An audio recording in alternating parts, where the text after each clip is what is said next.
All right, so hello everyone.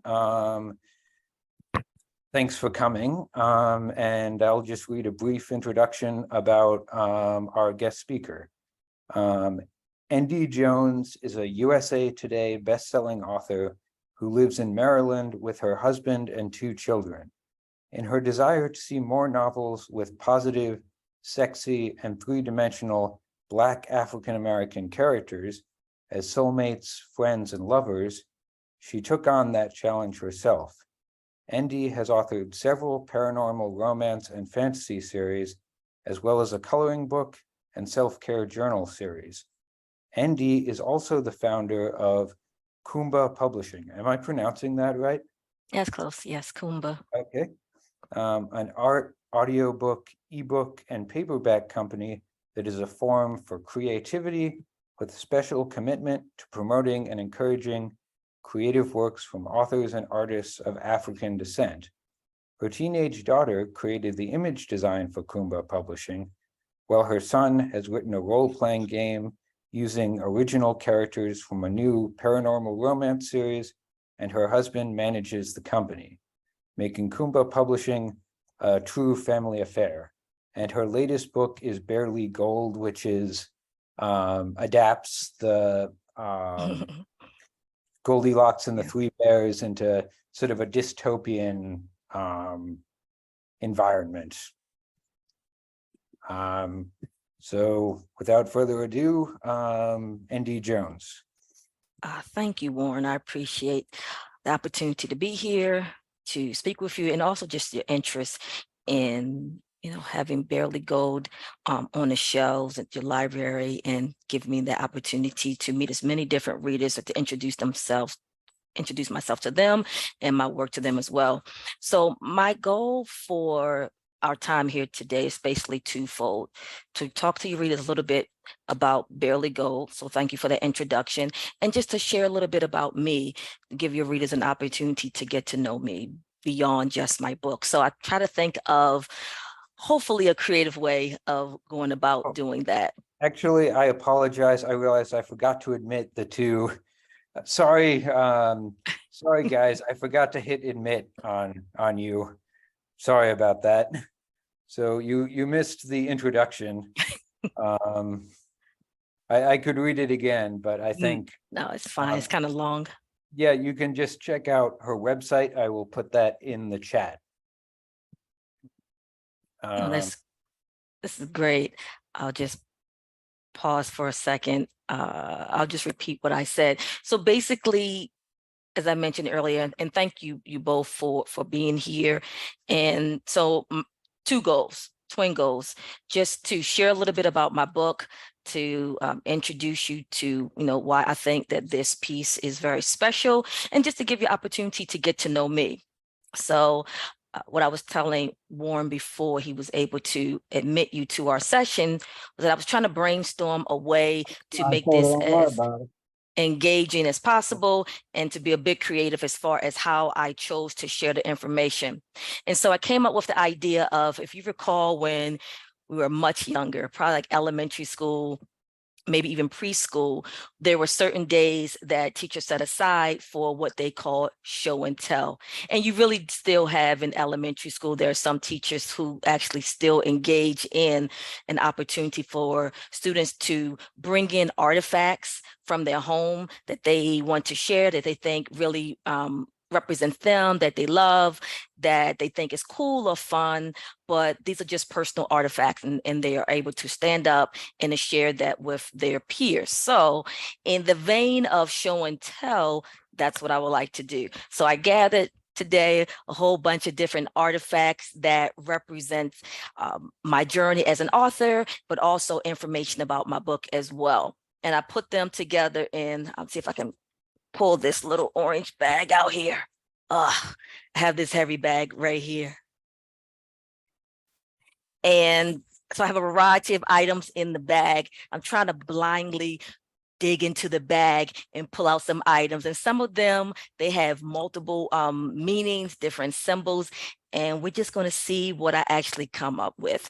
And what I will do between each of my artifacts, I'll explain and then I'll pause. And if anyone has a question or comment, you're free to do that. So that way it's just not me talking for a lengthy amount of time like I am with this introduction, but I want it to be a bit more of a dialogue after you learn a bit more about me. So that's what I want to do during our time here together. So let me dig into this bag. Let me see what I have here. Okay. So see a little piece of heart, like artwork here.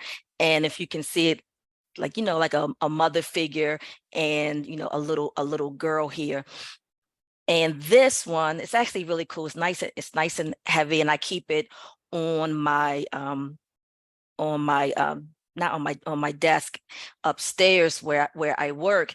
And so if you see here, this little bird, this one I picked out for Barely Gold. So Barely Gold, I believe Warren mentioned it earlier.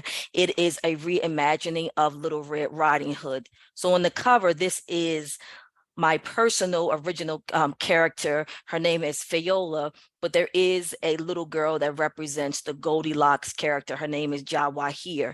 And so as you read through the book, what you find is that Jwahir, just like a lot of the other children in the book, she is an orphan.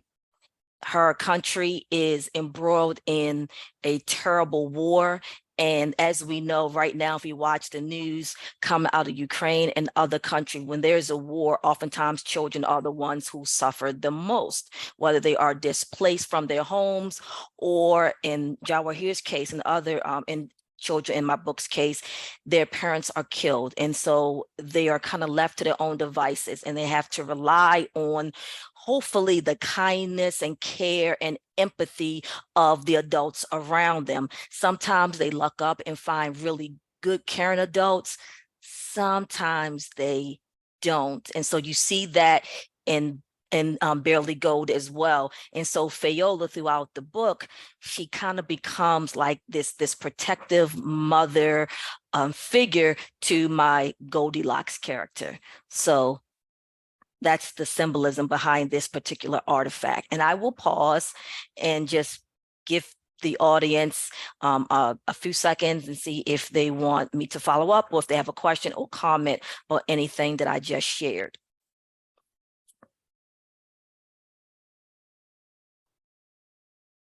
Well, I might have one. Sure. I mean, it seems like while you pick up on some themes that are present in the Goldilocks story, you also do sort of deviate from it quite a bit.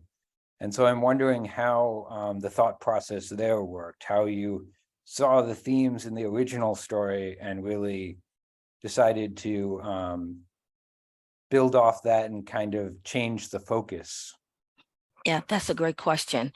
So the main beats, as far as what we look at as the popular version, not necessarily the original version, but the more popular version of Goldilocks and the Three Bears. So we know what those popular beats are. You have a 7-year-old who basically breaks into the home of this bear family, as we know, Mama, Papa, and baby bear. She eats their food, she breaks a chair, she sleeps in the bed, and then she's caught and she kind of like runs away. And we don't really know what happens to her after that particular situation. So those are kind of like the three popular beats as far as the story that oftentimes we grew up on, that we may have read to our own children or our parents read to us.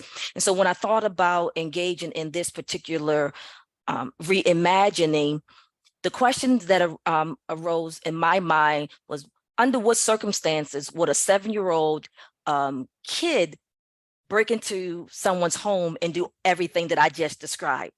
Now, we know that you have different types of kids, but by and large, most 7-year-olds do not naturally engage in that type of behavior. So I started thinking, well, what would be her motivation? And then I recalled a few years back that another author had posted, I believe it was a link or an article on Facebook, and it was all about child trafficking. More specifically, it was about statistics involving young African-American girls who were victims of sex and child trafficking rings. And when you really pull back and look at the statistics and the, behind that, you find that Black girls are disproportionately represented among that population who are involved in that, who are victims of this sex trafficking and child trafficking. And it popped in my head, and I started doing research on it, and I said, that could potentially be a why. That you have a young person who's in a desperate situation, that she's hungry, that she's lost, she's reaching out, she's trying to find someone to help her. So instead of like breaking in, yes, she technically did that, but she's running away from a situation. Then I had to create, like, what would that situation look like, and who would be there to help her? So when I talk about empathy and, some other things in the back, when I talk about as a hero, what did that look like? How do we help these young people? And under what circumstances do these young people find themselves in a very vulnerable position? And I highlight some of those different type of areas of vulnerability that opens them up to certain types of predators. Hopefully I answered your question. Very thorough answer, and very, very, very interesting. Okay. All right. So I'm going to dig back into the bag and see what I pull out. Okay. So this is a little bit connected, not exactly to Warren's question. So what I pulled out here, I'm very old school. So I use notebooks like this to take a lot of notes on my plot points, like my, the location names, the names of my characters, any research that I may have done. Sometimes I print information out. I still do use Google, but sometimes the down and dirty of it, when I'm looking up, I just really write it right here in one of my books. And the one I'm actually holding up, couple of points about this book. One, it is a gift from one of my colleagues. Her name is Laura. I'm giving Laura Hahn a shout out, but she knows I love, like, all things women. So if you look here, it's a woman here with my little sticker, but on the back, she put a Wonder Woman sticker as well. So this is really what I do. I write a lot of information in these books. And as I'm progressing through my novel, I physically just go back and I say, okay, I tag it and I know exactly what it is that I want to include or add some more information, and I continue that way. And this is actually the very notebook that I use as far as the lion's share of my notes for Barely Gold. So that's really how I track my information. Like I said, pretty old school, but I do print information out, and I definitely still actually have a Google, some Google Docs with this document as well. But this is my main really Bible right here, and I love it. And I have it for every book that I've ever written. I have at least one of these, and sometimes I have a bigger ones that may have a couple of novels. So I'm gonna stop here again with this artifact before I move on to see if anyone else have a question or a comment they would like to make. I have a question. Oh, you can go first. Oh, okay, thank you. Hey, Hi, Sapphire. author. Hello, How are thank you? you. Good to see you. It's great to be seen. Thank you. I wanted to thank the other person, number one, for letting me go first. Number two, I wanted to know, you have a lot of books out. Do you ever get your characters mixed up? Nope. I don't have to ever actually think about that. I never get them mixed up. I will say that sometimes when I'm just starting to write a novel, especially with my secondary characters, if I get into it, I might forget how to spell their name. Because I go through this whole process. So sometimes it's not just something that's simple. It's like, a Jane or a Diane. So I use different names. So I'm like, oh, how did I actually go about spelling that name? I did that with actually my Jwahir character, and I have to go back and look in the book that I referenced to say, okay, I have to make sure that I'm consistent with the spelling of the name, especially since I don't always use traditional types of names in my books, but I actually don't mix up my characters. And I think part of the reason I don't is because I only write one book at a time. So all my energy and focus is on that singular book. So I really get to know my characters well because I'm only ever thinking about them in that moment. And then once I'm finished with that, I move on. So I think if you're asking me about far as when I'm writing, do I get them mixed up? I don't. Thank you. And then Naja, you had a question or comment? Oh yeah, so I was just curious to know, I guess like how you organize your research, because I know that from hearing what you're talking about, this book sounds like it required a lot of research, especially with child trafficking and going into like the history of I guess like the story of Goldilocks and the Three Bears. And considering you use like very traditional means of note keeping and keeping all of your information, I was just wondering how you would organize that so that it doesn't become like really jumbled and confusing, because I know I can't use notebooks. I always use like Google Docs because it's just easier for me to see like the follow through. No, so that's a good question. Sometimes on Google, I might start off with some of my main characters, and then I might write certain like maybe physical descriptions about them, some of their characteristics, their motivation. So I get to see kind of like that big picture. Oftentimes I will do that in Google, honestly, not all the time, but I actually did with this particular book. When some research, depending on how in-depth it is, and if I really feel that I want to use a lot of it, if I look something up on Google, I'll just print it out. I'll print it out, and then I will highlight certain parts that I think is important. I don't rewrite all of that.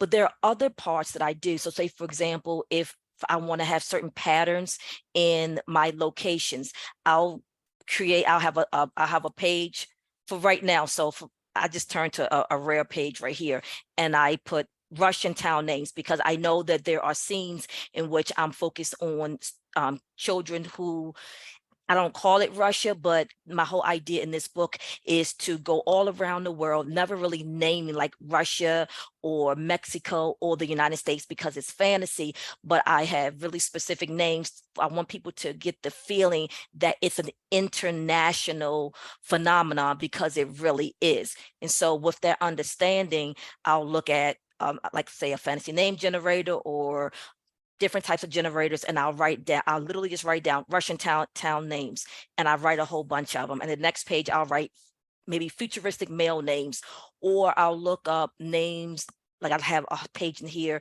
that's different names that might mean bear because I have bear shifters in here. And I literally just write all that stuff down. I tag it. So I write a heading, I have a list, and I tag it for myself. And so, for example, with the names, so anytime that I have a character that fits into one of those categories, or if I'm going to a new location and I need to build out that particular world, I'll go back to that page. I'll see what I named them. And then I also literally put check marks, or I scratch through so I can remember, oh, you've already used that. So I really just kind of like organize it in the book based on different types of categories. And so, yeah, it really is just old school. And I go through, and I find for me that it's easier to just turn a few pages or go to a tab that I've already stuck here, because I know that it's something that I revisit often than it is to keep going through longer parts of a Google document or of some type of other documents that a lot of authors use, in which it's like page after page after page. So I find that honestly, I use electronics a lot, but for this, I find that part tedious. But I think the bigger part of your question is, as an author, you organize your book in a way that makes the most sense for you. So what I just explained is something that makes sense for me, that I think is reasonable and easy and manageable, but what I just described might not be a good fit for you. And I think you alluded to that. So whatever practice that works for you, whatever way you feel that you can organize it, whereas your information is accessible quickly to you and it makes sense, then that's what you really should do. I wouldn't say take another author's suggestion unless they happen to give you something that resonates with you and you're like, oh, I can use that particular strategy because it works for your personality type. Cool, thank you. You're welcome. Thank you for the question. Warren, were you gonna? Oh, yeah, we have another question in the chat All right. from Stanley. He asks,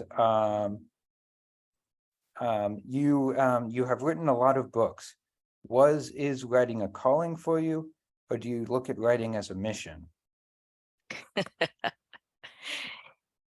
Wow, a mission. Man, I think for the longest time it wasn't. I mean, it simply wasn't a calling. And I have some references here about being in education. So I'm definitely an educator, and I felt that that was at some point became a calling. But when I decided to really become an author and write what I do, which is a lot of what you read about, really putting the limelight, a focus on characters of color, and I shouldn't say that so broadly because it's really about Black and brown characters who, if you look at them, we may say that they're African American or Black, but in fantasy, it doesn't have that history behind it. So these are people who might just be, melanated, but it matters. And so if you want to look at it as a mission, that isn't a word I actually use, but I think it is an interesting one and a valid one because I think it's important to put those stories out there so people can see themselves in a dystopian fantasy. They can see themselves, let's say, in a horror movie or in, some Marvel or DC movie with superheroes, whatever it may be. The whole point is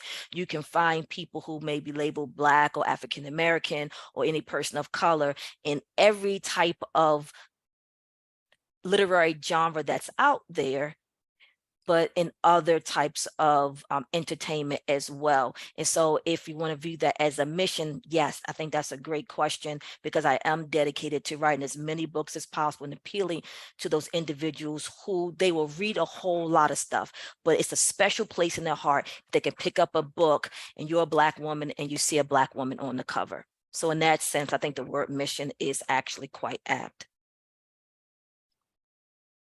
Thank you, Stanley. Guys, let me go back into my little bag and see what I pull out. Let's see if you can see this. So my husband actually purchased this for me. This is stuffy with Black Panther. It's a whole lot of different points that I can make about this particular one. But I will say, in leaning into the question that was just posed, is that I really got into writing what I do based on the fact that my entryway into comics, which I love now, but I did not read as a young girl, but my entryway into comics was the Black Panther series when Reginald Hudlin was brought on to marry Storm and Black Panther, to put them together as a couple. And I found that intriguing. I love the idea of Black love being put out there on a big stage in a way that it normally isn't, and that was being affirmed and validated. And so the Black Panther comic was my really entryway into really like reading that type of fantasy, really superheroes. I would watch movies like that, but I never really read comics. And from there, I started writing fan fiction. And fan fiction led to me eventually deciding that to spend my time writing characters that I own, as opposed to spending so much time writing characters that I did not. And so for a time, I actually did write fan fiction, and it was Black Panther and Storm. So that's this artifact here and what it represents to me as an author. So again, before I just maybe grab more out of my bag, just want to pause to see if anyone here had an additional question or comment. So you mentioned comics being an influence, but I'm wondering, I confess I haven't read any of her books yet, but I remember hearing a piece on NPR about Octavia Butler. And so I'm wondering if, and it seems like her mission, as I understand it, seems to have been kind of similar to yours in terms of representation in a genre that was often overwhelmingly white and male. Mhm. So yeah, I guess I was just wondering if she was an influence and how she had influenced you, if she had. I wouldn't say that Octavia Butler was a specific influence on me. Like most people, I've read Octavia Butler, of course, and I was saddened, that she had that really crazy freak accident that took her from this world far too soon.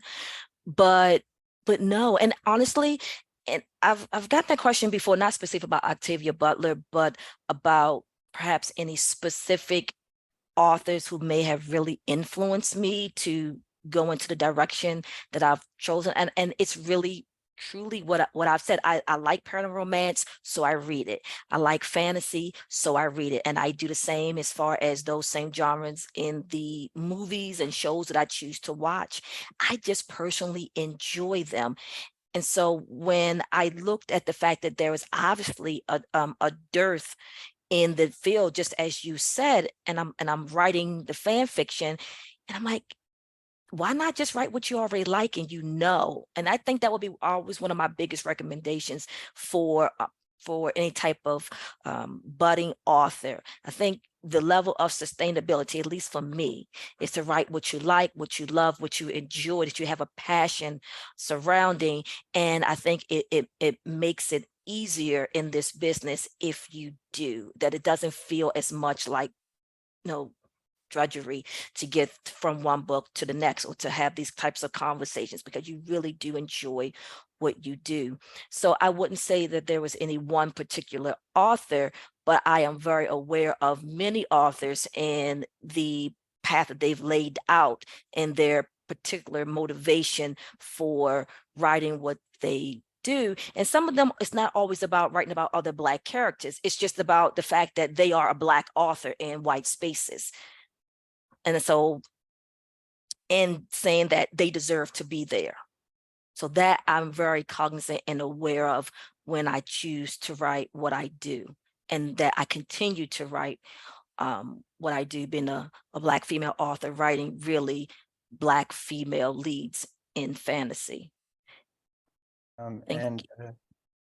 Thank you, great answer. And it looks like we have a couple other questions from Stanley. So maybe I'll ask them one at a time here, I Sure. guess. So his first question is, how has AI affected your work? Do you think AI, i.e. ChatGPT, etc., threatens traditional writers? Okay. So let's look at, I'm trying to think if I have anything specific in here. I don't think I do, but so I'll start here. I'll grab something out of here, and it is do a segue. So one of my artifacts is, if you can see, I'll put it a little closer. Wait a minute, I know I have the filter on. Okay, so this is original artwork. I had 2 pieces done for this book. So like I think I told you, so I love comics, I love manga, I love anime. And I'm lucky I'm able to have those conversations with my children, because they do as well. But part of what I really started to get into was original character concept art. I have a couple of books, a couple of novels in which original art. So for this book, I hired an illustrator, a very talented one, and she drew this one, the stereotypical one, she's in there eating, and then 3 bears behind her. And then the other one she drew for me was my Goldilocks character sleeping in the bed. So those are kind of like those couple of those major beats that we talked about. So I have these. And from there, I started creating coloring books. And what I mean by I created coloring books is that I hire very talented illustrators, and I create each character, meaning for each coloring book page, I create a detailed explanation as far as what I want the characters to look like. And it was an artifact I wanted to show you. So this is one of them right here. This is my superhero coloring book. And so this is a live person, and I've probably put out 4 of those, fantasy and Black. And then the AI, let's call it a revolution, came. and I was introduced to text to image. So the first one looked at was Night Cafe and then Mid Journey. And I am not an artistic person at all. My daughter is. She's an animation major at a local college here. And so she's very artistic and she's very talented. And so I started to learn a little bit from her. So I started looking into the new AI as far as text to images. And I started making artwork, and you can make coloring books from there. And that's what I started to do. I think so far I've created 3 of them. And so when Stanley asks about a change, and I think I'm a great example of that, in that I hire an illustrator to do this, and I have dozens more of these. I hire an illustrator to do this book right here, and I think 3 or 4 others. Now you might have someone like me with 0 artistic ability who's then able to use something like a Mid Journey, a text to image software. And now I am able to create my own coloring books. And so then what does that mean as far as the individuals who I previously hired to engage in that work? And I think it's really obvious what it means. So I think it really has a substantial impact on a certain type of art, and in ways in which you might have someone like me who would pay a very talented person to produce this product. Now I'm able to produce that same product without a heavy fee and in far less time. And so for me, with my daughter being in animation, I have this push-pull because I recognize the fact that it does threaten people who are in art, who that is their passion, that is their skill, and they need to be able to sell their services and their goods. And I weigh that against the fact that it's also expensive for me to be able to have to hire people to, to outsource some of what I really want to accomplish. And I can do it faster and I can do it far cheaper. So it is personally a push-pull because I see that with my daughter and I want her to be able to flourish in what she wants to do. But now she has this competition in a way that when she started college just about 3 years ago, that it simply did not exist.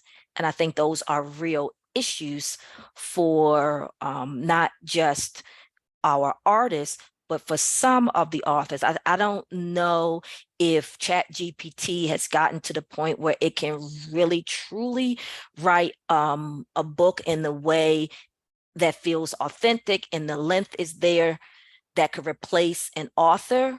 I've definitely watched podcasts in which people have said they've used ChatGPT for maybe children's books, which probably seems a bit more reasonable because of the length. But I'm not sure if it's quite there in which it can duplicate maybe a 300 or 400 page novel with the level of emotions and consistency that you would find with a person. But probably if you give it enough time, it very well might be. And people who don't have really the same as me, like in me as far as drawing, people who may not have the natural skill as far as being a writer, who are able to rapidly produce these books because they're using some type of software, AI software. So I hope I answered your question, Stanley. All set, Stanley, or did you want her to add anything? I think you're muted still. Oh, okay. He says, good answer. And then Stanley also had a second question, which I think actually ties in rather nicely with what you've just been saying. Have you considered converting any of your work into a comic series? Yeah, I would love. Okay, I'm grabbing to my little bag here, right? So I want to show this. This is Laura K. Hamilton's Anita Blake.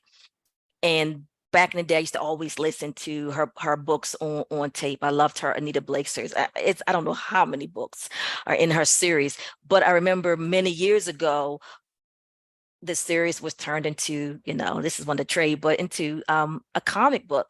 And I'm like, yes, I love it. And so I put it here because this is one of the things I would love to do. I believe for my first novella. I've actually written that into a comic, and I would love to try to like really put it out there. But that was something I kind of like read a lot about and had to learn how to do it, because it is not the same being an author in which you write in a long novel and then translating that into knowing how to do a comic book template. And so my answer is yes. Having someone like Laura K. Hamilton, because she's huge and it's inspirational and there's room for that, that would be really cool. And I will probably try to lean more into that. But I will say what I found when I was doing my research is they really want an author artist duo. When you present present a proposal to some of these publishing companies, they don't just want an author who's written a comic. They want you to say, oh, do you already have someone who can do the artwork? Better yet, do you have several pages of the artwork? So that's where it would be for me, that I would need to bring on a dedicated artist, and together we could collaborate and move forward with it. But I think short of that, it would be more of a struggle because I'm not a Laurel K. Hamilton who always has this body of work and they already know that she has this huge following. They're gonna give her an artist because of who she is and her name brand. But for indie author, we have to do our strategy must be a little bit different if we want to kind of put it out there in this similar way as far as our comic.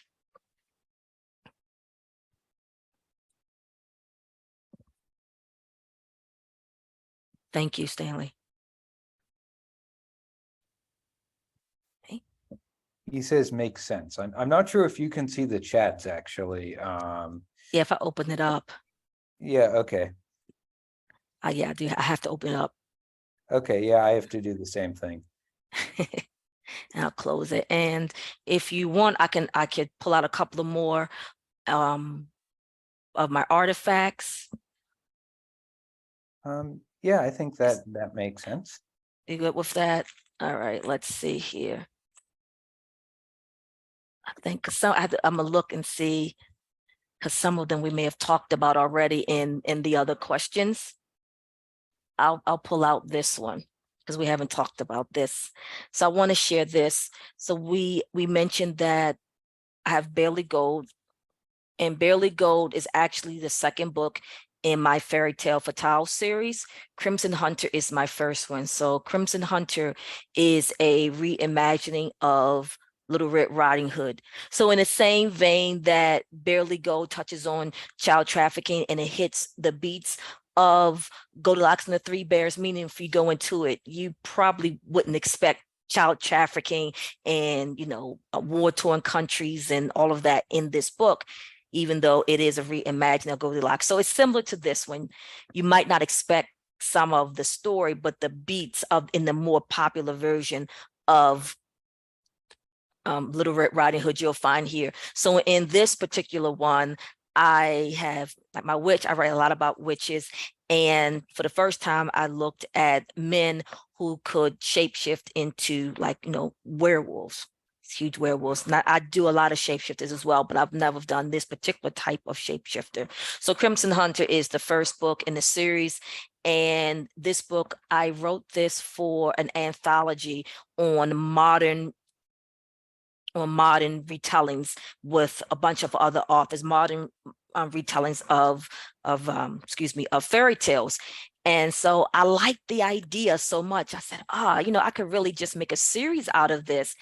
And they are all self-contained stories. Well, all they will be. I'm saying all, but right now I've written 2, but I probably have maybe 4 or 5 more books in the series, and they all have a name that has like a color in the name. So for this, again, Crimson Hunter, and then Barely Gold.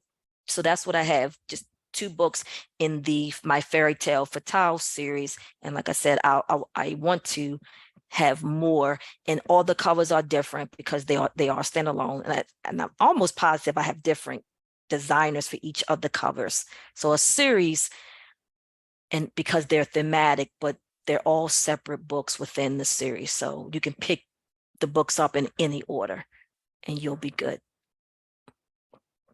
Does anyone have a question or a comment? So what are some other fairy tales that immediately call out to you as That needing I'm going to write? Yeah. Let's see. I'm trying to remember the ones. I have one that is what is it? Bluebeard. Actually, I just remember rereading that. So I have one that's for Bluebeard. I have another one for I think it's like the White Witch or something like that. I'm trying to remember. And then it's I'm trying to think. I'm visualizing the covers. I'm trying to remember the actual fairy tales. I know I have one on I did like a little twist with Robin Hood, but I'm really focusing on like the Maid Marian character. So I definitely remember that one. And then there's one at the end. I'm trying to think what I called it, but it's about like the pharaoh. I think I called it unfairy godmother. And I haven't totally conceptualized everything I want to include in it, but my general thought is at the end of the series that I have, like, the stereotypical one with, you have these fairy godmothers, and in some way that she's able to slip between these different worlds, because what I've created is different Earths for each of the books. So in Crimson Hunter, it is, what is it? I'm trying to remember. I know in this one it's Earth Pact. And it makes sense because it's all about different type of blood packs in this one. And then in Crimson Hunter, I'm trying to read the back really fast because I don't remember what I called it in here. I don't even know.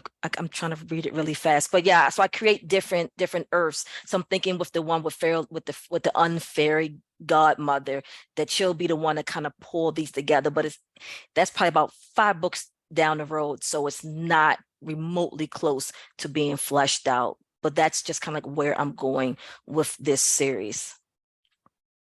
Those all sound great. I think Bluebeard, given the themes that it seems like you cover, could be very interesting. Yeah, I agree. Thank you. So I think I'm trying to see if there's anyone. I think most of these I've covered in other questions. I think maybe I'll do this one as the last one. Author? Yes, Jeanette.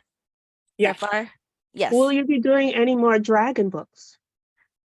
Oh, you know what? I have definitely one. I have an amazing cover, and I've had it for a while now, and I haven't set aside time to write it. My answer to your question is yes. My answer to potentially your follow-up question of when, I don't know, because what happens is I keep starting, like I just started this other trilogy. So, and I can definitely write it because it's just a single book. And it will be a standalone. So my answer is yes. When you might see it, maybe in a couple of years.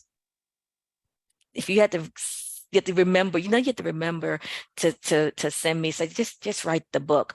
But I have so many covers, and they're all wonderful, and I put them up on the wall right behind my work desk, and it's definitely always the one that I'm currently writing. It's like a visual inspiration and a reminder to keep moving forward with the book. So right now I actually have 3 printouts of the next books that I really want to write.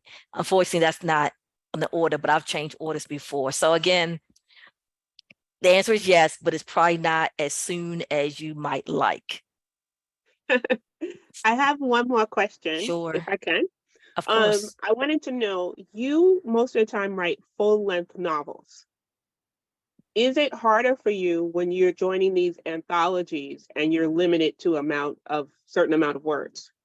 Yes. The short answer is simply yes. I was part of this other anthology, and I wound up writing just like a full-length novel. And they're like, yeah, that's too long. And so what they did was they took, let's say if it was, they took maybe like a third of the book, and that's just what they added because it was just so much longer.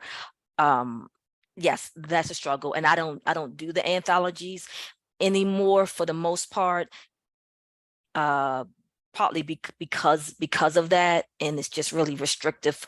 And it's honestly, and to be fair, it's not really always fair to the other authors, because if everyone else is really trying to stay within a certain frame, and then here you are with your big old book, that's not really the way you're supposed to play in the sandbox with everyone else. So that was a struggle. But for this series with the fairy tale Fatale, everyone was invited to write a full-length story. So whatever that looked like, it was just supposed to be complete. So it wasn't a ton of us in the anthology, but in the anthology, it was all full-length novels. And so for that one, it was great. And I felt free just to do my normal routine without any type of restriction.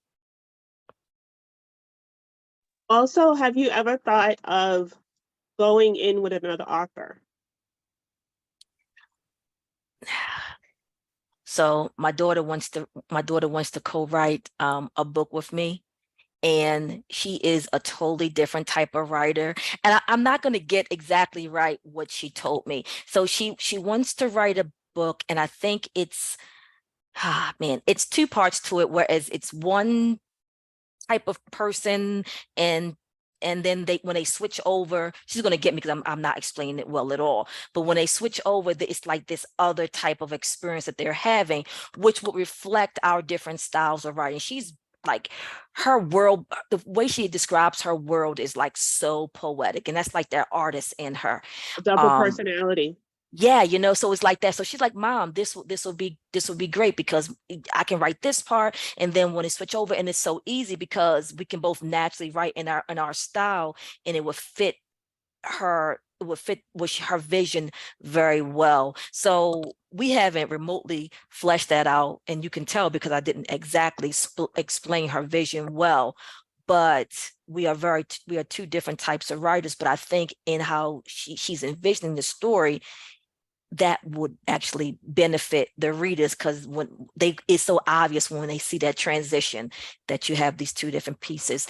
Other than that, the answer is no. I've definitely read authors in which there's multiple authors or two authors, and it's seamless. I cannot tell. And I would think that's the way it really is supposed to be, that you would never know that more than one person worked on that work. But that isn't anything that I've considered at all outside of with my daughter. That's a great question. Thank you. Thank you.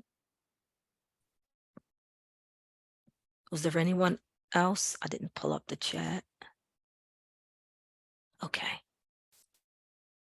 And I think just maybe maybe the last piece, because I see the time, is I pulled out this Static Shock here.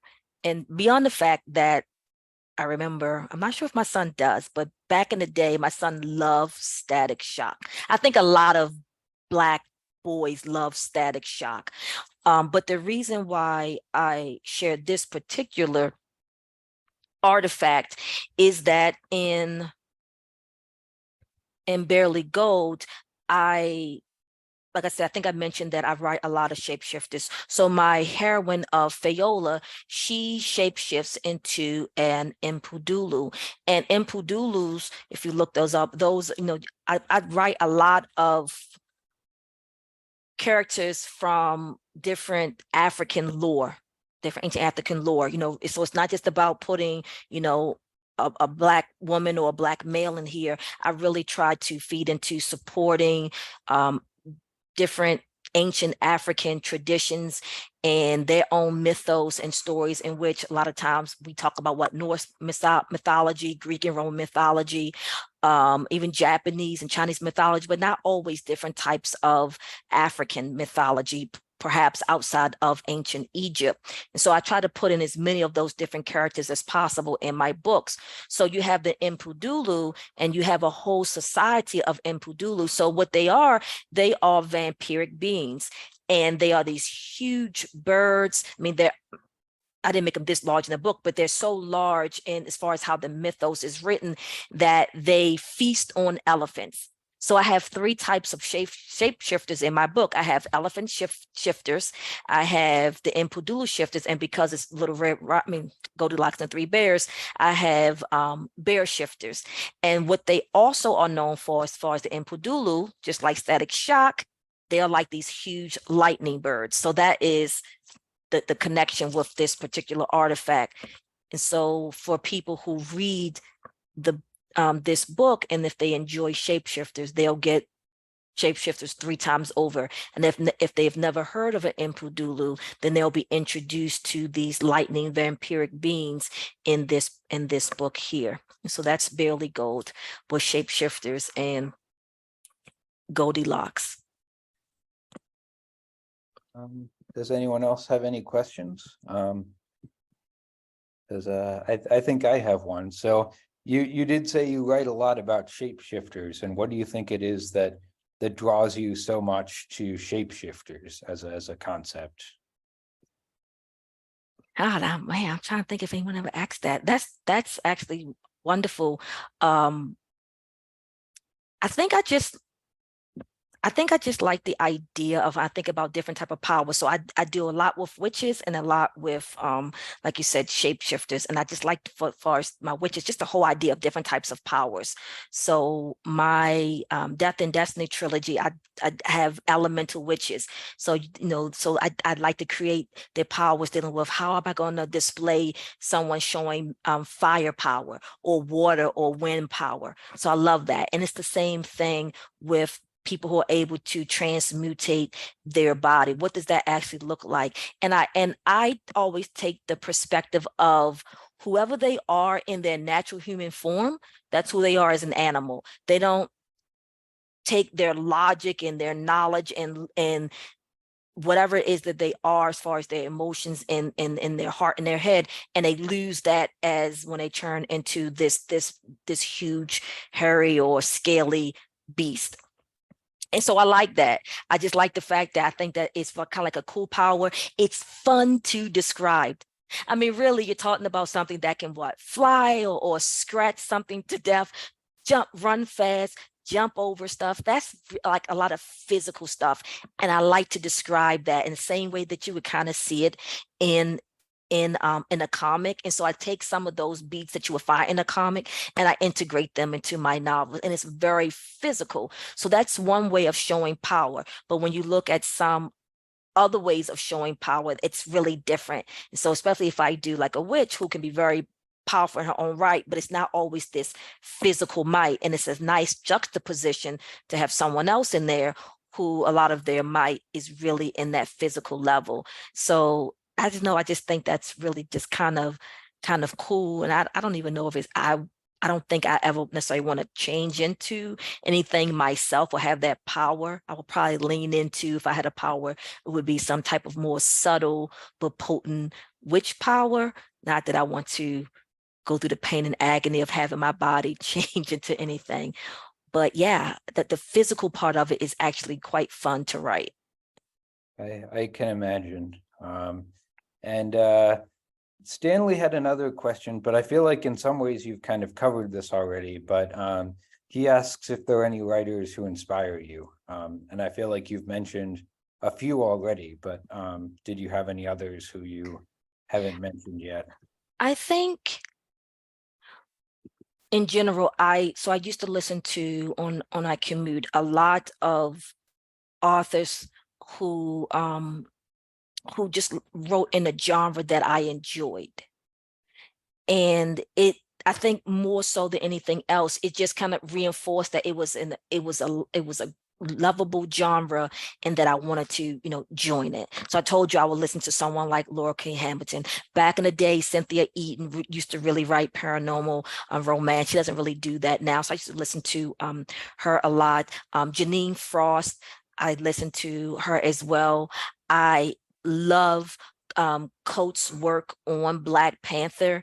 And the reason why I enjoyed his work, especially since he was really trying to transition from being like a novelist, right, to writing chunk size stories with each of those issues was that he really brought in the whole aspect of like what it meant to be like a Black woman, a Black man, and he wasn't afraid to really explore those things. And I remember reading his article, some of his issues when he had Storm in it, and he included her quite a bit, and he really had her speaking about, intersectionality. And what did it mean for her to maybe have to be born for example, in the United States, but she was really raised, in African, in Egypt, and what did that look like? And what did it mean to come back to the United States, and how someone from the African continent view African Americans? So he talked a lot about that. So he brought in really real life issues for the Black community, for different, not say African community as being understanding very broad, into a comic that you have people who can fly and have advanced technology. I find that inspirational. It really contorts very well to what I enjoy to read and what I enjoy writing. And so I love it when you have Black authors who are doing that, and they're very mindful of the role that race and gender and other systems of oppression can play on those characters. They don't ignore it, and I appreciate that type of writing. Yeah, I think for me, I don't read a lot of comic books, but I have seen some of the movies, and it does seem like in some ways when it's what I feel is like a good comic book movie, it does almost seem like it's the modern version of mythology, but it's dealing with some real world stuff through kind of these symbolic stories. Absolutely. Yes.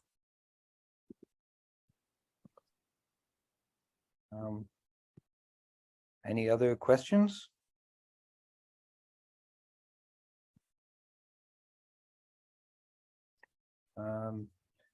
Doesn't look like any other questions. Did you Okay. have anything else from the bag that you wanted to show?